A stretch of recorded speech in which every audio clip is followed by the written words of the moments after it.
This is chapter 13C, and here we will be solving algebra problems that involve fractions or negative integers as answers. So, solving equations with answers as fractions or integers. And usually when we have answers as fractions or integers, sometimes, especially as a beginner when you're learning to solve algebra problems, it becomes a little bit unsettling.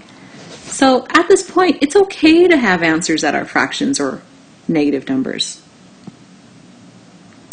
So let's play with a few examples. A, 2x plus 5 equals 11. So let's continue working with our inverse written method. So I want to isolate the x, so I have to keep the 2x on this side. I'm going to move my positive 5 to the other side. That automatically turns it into a negative 5. So 2x equals negative 11, negative 5. And remember, like I said, I like to see these as individual terms. Therefore, it's easier for me to understand how to combine them.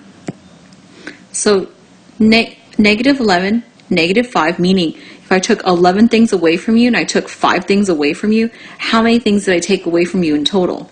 I took 16 things away from you. Therefore, it's a negative 16, and 2x equals negative 16. According to those rules, as we talked about in previous chapters, a negative times a negative makes a positive, and the same thing with a positive times a positive makes a positive. So if it's negative times a negative times a positive, it will be negative, and vice versa. So 2 times some mysterious number equals negative 16. We know that x has to be whatever negative 16 divided by 2 is. So that would have to be negative 8.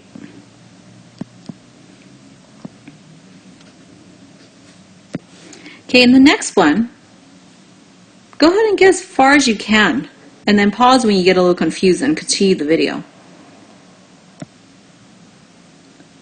Okay, so this is probably what you did.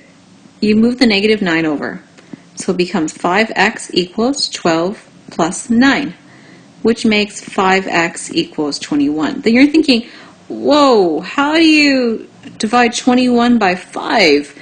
You're going to end up with a decimal. And yes, that is true. You're going to end up with a decimal, 21 divided by 5.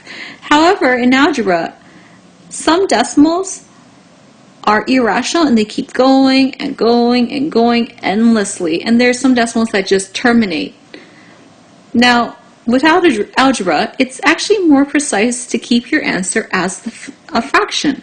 So, in order to express the statement 21 divided by 5 as a fraction, we would just write it as 21 divided by 5.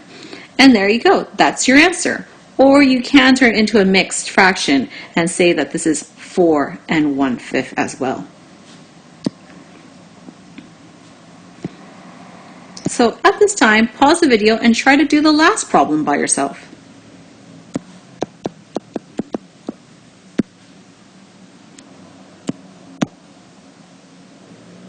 So this is probably what you did, hopefully.